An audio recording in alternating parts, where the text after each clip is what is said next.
Before Rob begins, I like to do a little research. Listen to this. Rob has made a career out of service to his country and his community.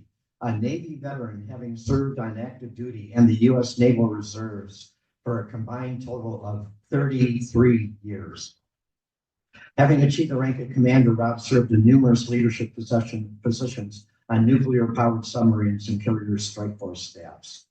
I could go on and on and on. What really caught my eye, which I really like this guy, is that he was the recipient of the American Red Cross Real Hero Award for Animal Rescue and volunteerism and contributor to the San Diego Humane Society. Wow, isn't that cool? So, yeah. So I could go on and on, but Rob, report.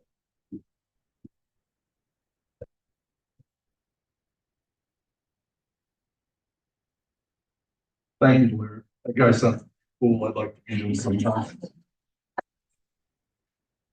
Well, good morning, everybody. Another beautiful day in the great city of Dunedin.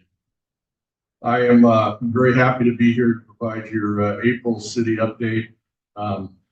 First of all, regrettably, Mayor Franey and Vice Mayor Gao could not be here. They had prior commitments. However, you are here with the A-team, myself, Commissioner Nugard, Commissioner Sandbergen, and of course, always supported by our awesome city manager, deputy city manager, and staff. So thank you. All right. So first of all, I want to talk about last month. We're always busy, but I will say that one of the highlights of at least my 3 years on the commission was being able to go up and force, and we had 4 of the 5 commissioners with us to visit Tallahassee, and that was absolutely an important event for a number of different reasons. First of all, I'll talk a little bit about the parks. We'd gotten word a while back that essentially the park, at least Caladesi, would not be open until fully open until summer of 26. And then you start taking a look at the progress, and it's been good progress at Honeymoon, but full capability again advertised for summer of 26. So anyway, that obviously is unacceptable for our businesses, our local businesses in our community. So we took a letter, hand delivered it, and specifically made our points with regards to we need better resourcing and we need a better plan. So anyway, they listened, and I think things are moving as regards to that. The second thing we asked for was help with storm recovery. And specifically in the path of providing funding for grants. So we think that there's going to be a little bit more relief that we will get from the state. But I do want to make a side point on this is that the city hired a new grant writer. And I'll tell you, this was a big step, because what this allows us to do is pay attention to what's coming down the pipe and to respond to those grants, because prior to this, we were leaving money on the table. So anyway, that's good news. So upcoming, we're walking right into budget and hurricane season. Budget, we've got some difficult decisions that we have to make. And essentially, one of the key things here is maintaining our liquidity. Liquidity allows us to make timely decisions with regards to the storm recovery and repair. And the city leans so far forward on our debris consolidation, inspection, and removal that we are already receiving FEMA reimbursement. One other thing I want to point out is Congresswoman Luna actually is sponsoring an appropriation for a joint PSTA City of Dunedin grant. And anyway, that is supposed to go specifically for the ferry landing. As an aside to that, the ferry landing is very important to the economic impact to our great city. It's going to bring more visitors, and it's going to reduce the congestion, and hopefully improve the parking. Hurricane season. We are making every effort we can to stabilize some of our compromised infrastructure, and the marina being a good example of that. The commission asked for a phased reopening, and they responded with a great plan in February. That plan is on track. Finally, I do want to make you aware of an event coming up on Saturday, May 3rd. That will be the annual Hurricane Expo. And this one's going to be the biggest yet. 40 federal, state, and local agencies there to answer your questions and present timely tips on how best to get through the next season. Finally, I'm going to close here. I've been on the commission for 3 years. It has been my complete honor to serve this community, to serve you. And I have 2 asks. First and foremost, stay engaged. Second of all, provide your feedback. And I will say this, looking out at this audience, you guys don't have a problem with that. So thank you very much.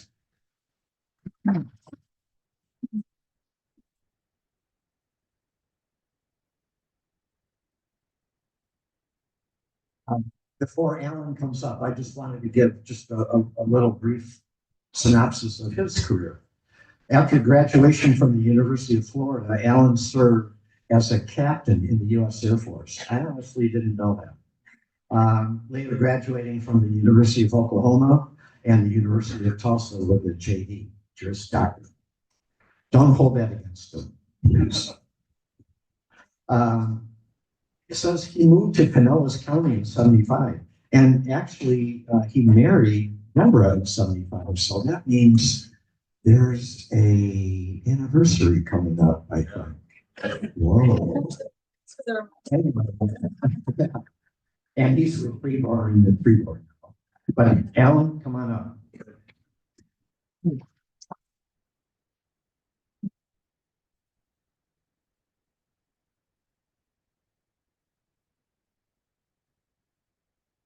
Blair. I also would be remiss if I didn't say also undergraduate with University of Florida. So,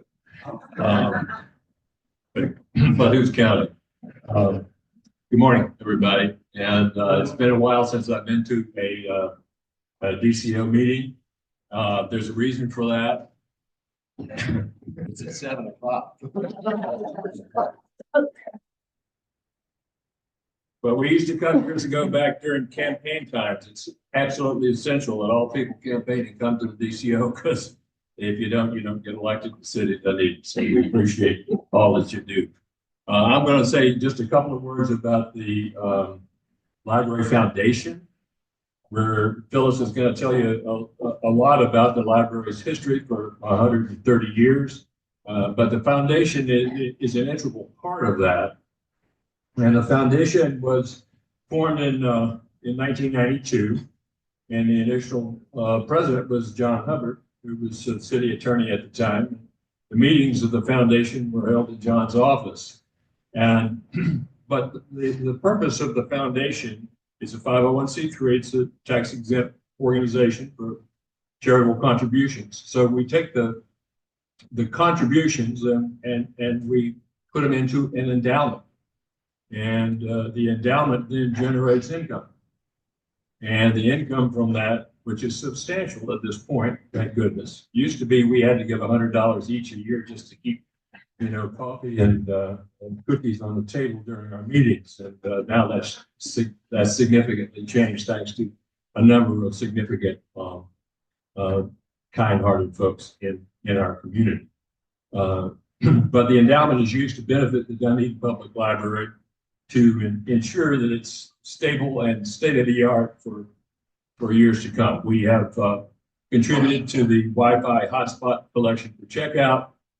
We provide for the leased books at the branch library, self-checkout machines, and the new interactive wonder wall in the children's youth department. We support authors' visits and other special events. And we just want to point out that After the library closes tomorrow, April 26th, from 6 to 9 p.m., we're having a special event in the stacks, which is going to be a ticketed event commemorating the 130th anniversary of the library. Brochures about the library foundation are on the table. Just take a look at those when you have a chance.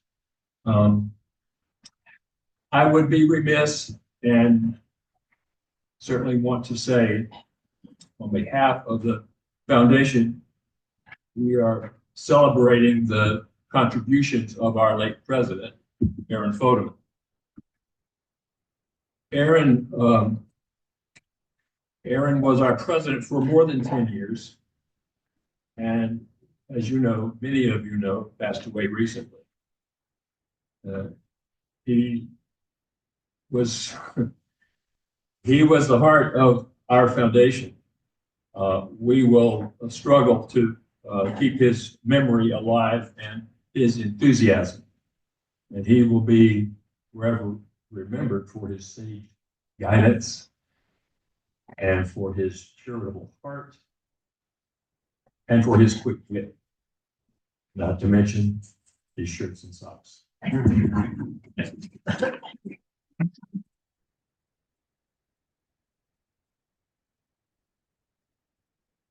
Before introducing our friends of the library speaker today, let me just tell you about her. She was inducted into the, just one letter off, into the 2024 Senior Hall of Fame in Dunedin last year. And here is what it says. This was the 2024 Senior Hall of Fame was an afternoon to remember. The city of Dunedin and the Committee on Aging honored Bunny Dutton and Ellen Gitchell as this year's recipients for their significant impact on our community. Thank you so much, Bunny. And she will be giving the talk about Friends of the Library.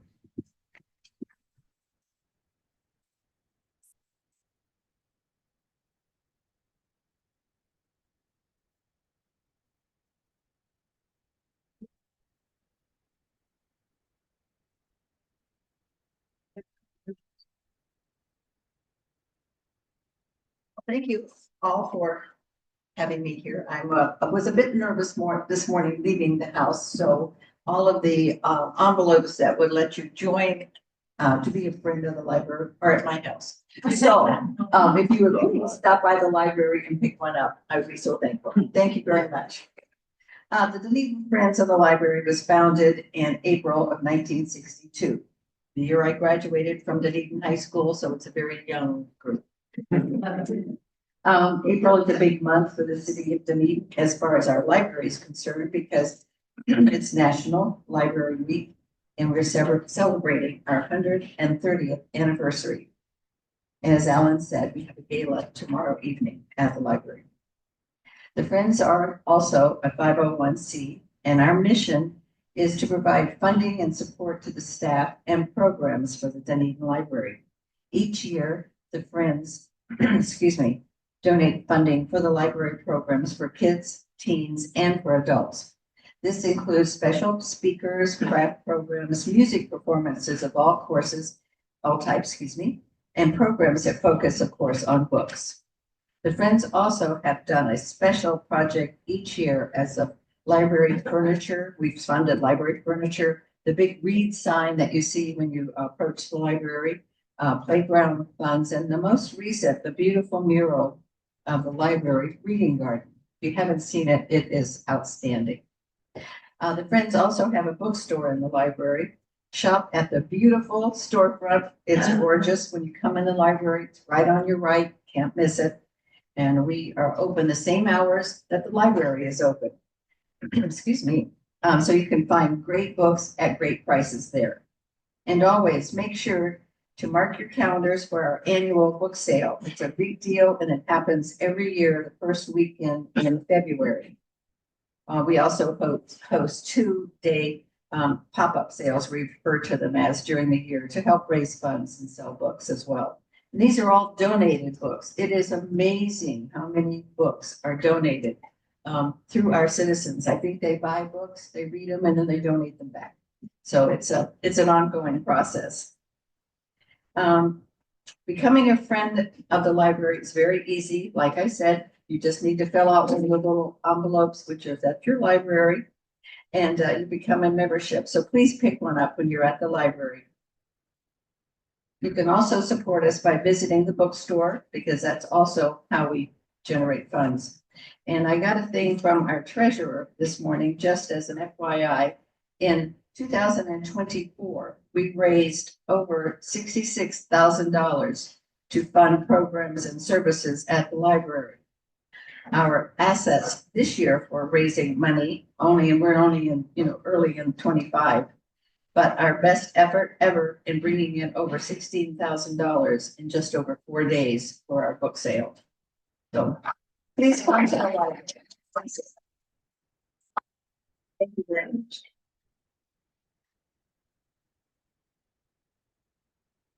Okay, and before having Phyllis give the presentation today, just a couple things you may not know. She received her master's in 1999 in library and information science. Imagine that. Wow, and she was not indicted. That's good. She's been with the city of Dunedin since 2000. In fact, I think it was April 2000. But what I want you all to do, there's a YouTube video. When you go home, go to YouTube and say Phyllis Gorsha, library, and it'll come up. And I actually watched your entire presentation. It was 1:40. And she needs more to get to the million mark. It was on 5, I think, when I did it. It's climbing, so yeah, help her out. Okay, I think that's about it. So Phyllis?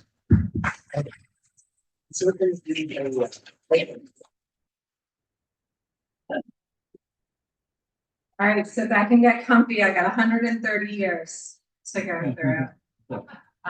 So thank you. Larry's going to get this ready for me.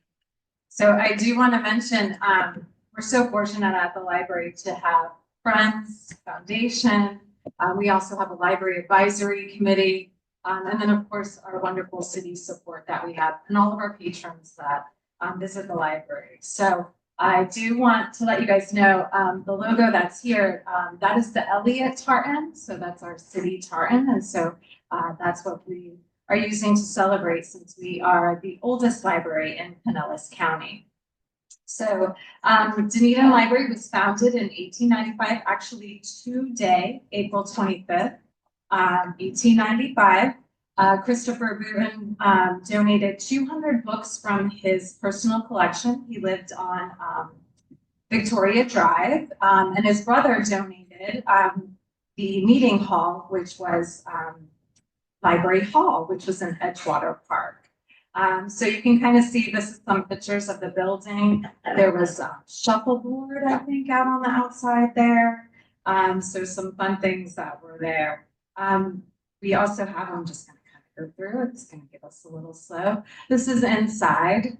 So the library at that time was open. It was Charlotte Grant was the supervisor. It was open on Wednesdays and Saturday afternoons. That building was also a lookout tower. So in the 1940s, the Civil Defense League, the large tower of Library Hall was the lookout for planes, for submarines. So a lot of history in there. Mrs. Salt was the librarian. She's in the next picture, I think. And then we also had the Douglases were very involved. Mary Douglas. We're going to go through these kind of quick so you can kind of see inside of the library. Library Hall. Okay, I may stop there. Inside a library hall, which I think is so amazing. It was originally housed with the Dunedin Yacht and Skating Club. And the first floor was the club's meeting room. And there was actually a private apartment. And Eric Houghton will let you know in his speech, there was actually someone that was born there in that apartment. The second floor housed the large room for dances, parties, and roller skating, because that's what you want on the second floor of the building. It was dismantled in 1954. You just saw that picture. And so this is the building that's on Loudon, where the new city hall is at. So the city hall likes going wherever the library was. So this is inside of the Loudon Street library. So it wasn't there that long at the Loudon one, and due to space constraints, they received 10,000 from the city and 11,000 from contributions. This is actually the Douglases donating some books to the library. This building, they were growing out of it really quickly. So in 1964, another new library was built to house the ever-growing collection, 18,000 items. So they moved to Main Street and Grant. Many of you will remember this building as our old city hall. It was very retro with the octagon, and you'll see some pictures of the building inside. It was Fosnot and Schultz were the architects of this building, and this was just amazing architecture to see this octagon with the pendant lights. And right now in our current building, we have our reading room that has pendant lights and kind of has that same look. We took from this picture, we have furniture that looks exactly like those chairs. The librarian at this time was Mrs. Ann Nevin. And some of you that actually, if anyone was in that one, we have one staff member, Karen. She has worked for the library. It's going to be 54 years in June. She was hired on a handshake. So I think her paperwork is up to date now, but she worked in this building, and for many people, this is just a beloved building when it was the library. So has the beautiful brickwork. I know Jorge, his office actually underneath it had this beautiful brickwork that was in it, and Jennifer's too. So, but I love the quintessential, you can really see it being used as a library. So again, we started growing, we were getting bigger and bigger. And we moved inside of the Douglas Plaza Shopping Center into the W.T. Grant store. So this one I do remember because when I was in elementary school, this is the library that I went to. What I really feel a connection with this, besides it being a strip mall with a lot of places that we would visit, like the Eckerd and the Publix and Bounty Catering, and the softball field. I played softball right at Dunedin American Little League right there. This library, the grand opening was December 13th, 1976, the day I was born. So I was destined to work here, I guess that's what we're saying. But when I was hired my first time coming to Dunedin, the library director said, "Didn't I see you? Didn't you used to skateboard in front of the library?" And I was like, "No. Definitely. Maybe I was indicted. I don't know." But this building holds a special place for a lot of people. It was a very active building, and it was inside of the shopping center. So you can kind of see the big thing that they did have, which I love, and I have in my office, they would check out art. So I have in my office a Mogliani, and it has like a checkout slip. So the snowbirds, when they would visit, would check out artwork so they could put it in their condos and stuff and have artwork. It also was the genesis of VHS being checked out. So that was huge when that happened. You can kind of see some of the stuff. The other thing about this building was there was a bathtub in the youth department in the kids section. So the kids could sit, it was carpeted. The kids could sit in there. When we moved to the next building, the bathtub did not come with us because unfortunately there was a lot of accidents inside of that. So carpeting was probably not the best. So in 95, the library celebrated its 100th anniversary. They received in 1989, the estate of retired attorney Franklin Chase Milliken was left to the city, to the Dunedin Library. 1.3 million to build a new library. So in 1995, the library operated out of trailers while construction began on the new building. So you'll see in the pictures, and for those of you that lived here at the time, that was the time when the Dunedin Police Department, we switched over to the Sheriff's Department.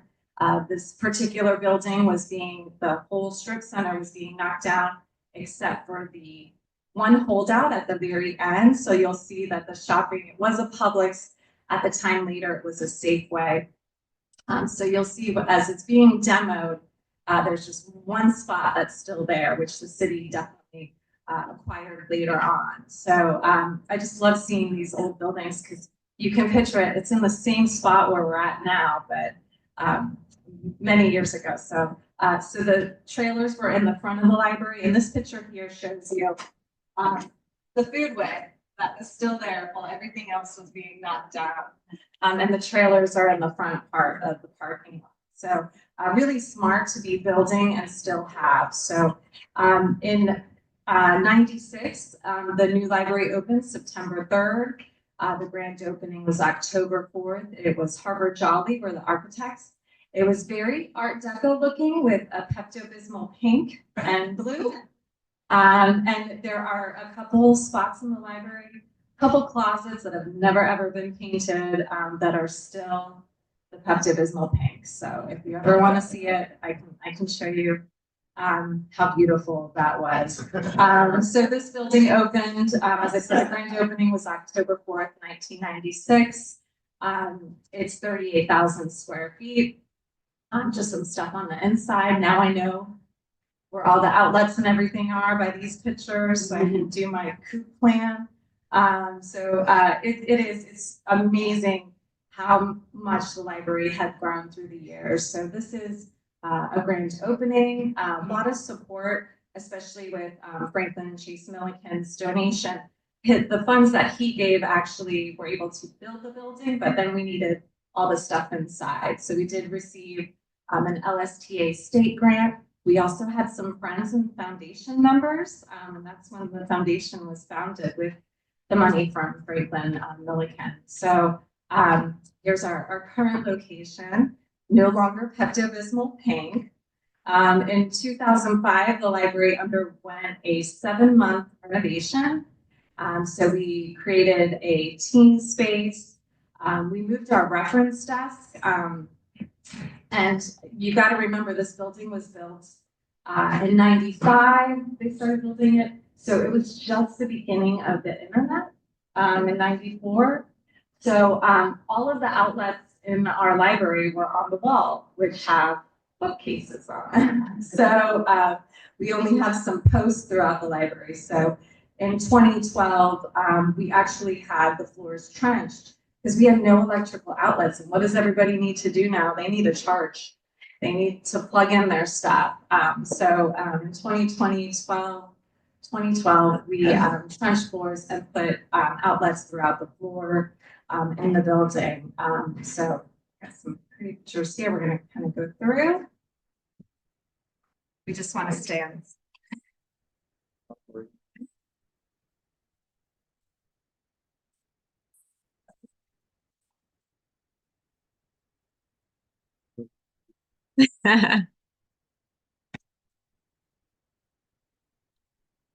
Yep. All right. So that's it. That's okay. Keep going.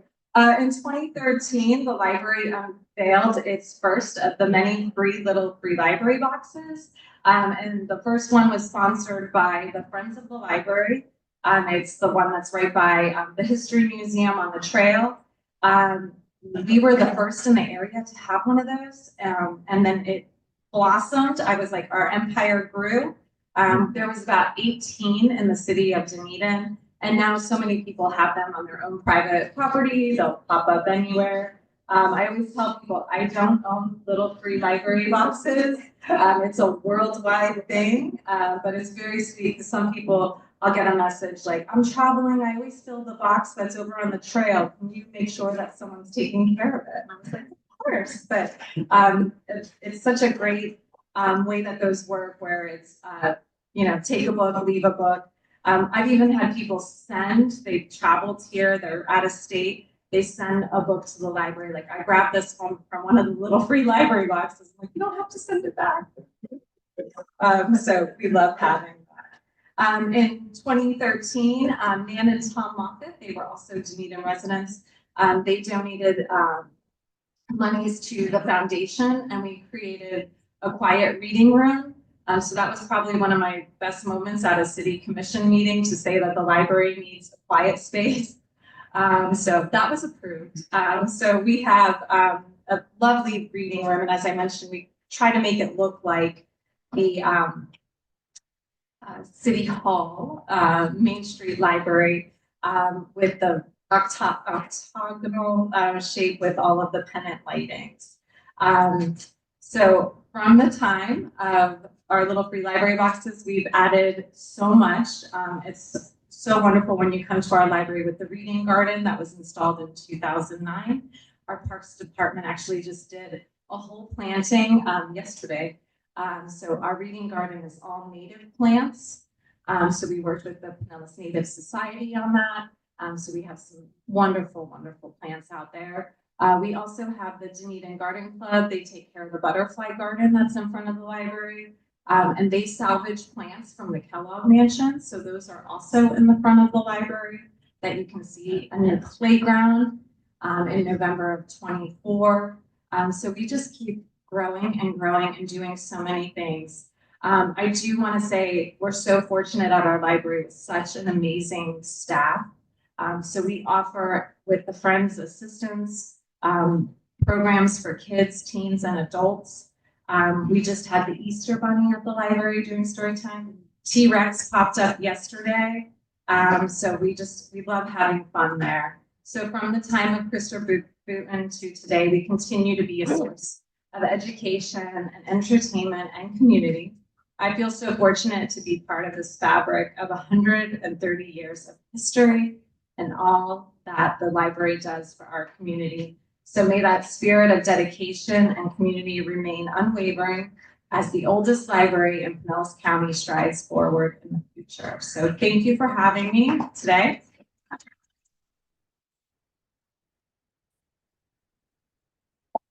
We are having today from 1 to 5 an open house, so you can come and check out what we have on display. Lots of historical items. We have the ledgers, the checkout book ledgers from 1900s. So you'll see this beautiful librarian penmanship. That was one of our requirements, not lately in library school, but back in the day, they did, penmanship was a huge part of being a librarian. So we have the ledgers, and you'll notice inside the ledgers, a lot of the famous names of Dunedin, Skinner, and Grant, Douglas. You'll see the books that or magazines that they checked out, the day they checked it out, the day it was returned. Those are going to be in glass cases because of the paper and touching them, but it's beautiful and amazing to see. We just had an author that the foundation had sponsored, John Searles, and he had worked as the book editor at Cosmo magazine, and I showed him inside of these 1900 ledgers, Cosmopolitan, and it was like December issue of 1904. Like Cosmo's been around forever. So it was just, it's amazing to see. We have some really good readers. Trask, one of our mayors, you can see everything that they checked out. We're beyond the privacy, so you can see what they checked out, what they have there. We also have lots of historic photos, photo albums of the libraries through the year. You'll recognize so many people throughout there. And then at 2 o'clock, Eric Coton is going to be doing kind of a little history of the library, a fun interactive one. And then of course we will have cake. So if you do have time this afternoon, please stop by. If you haven't gotten your ticket for the foundation's gala event, you can still do it. It's on Eventbrite. It's gala season in Dunedin. We need an event every weekend. So maybe you could stop by there and then come for a whiskey tasting, whatever you can squeeze it all in. It's Dunedin. You can do all of this. So thank you so much. And I didn't check library cards on the way in. They do expire every 3 years. So if you need to make sure that your library card's active, please stop by and visit us. And thank you so much.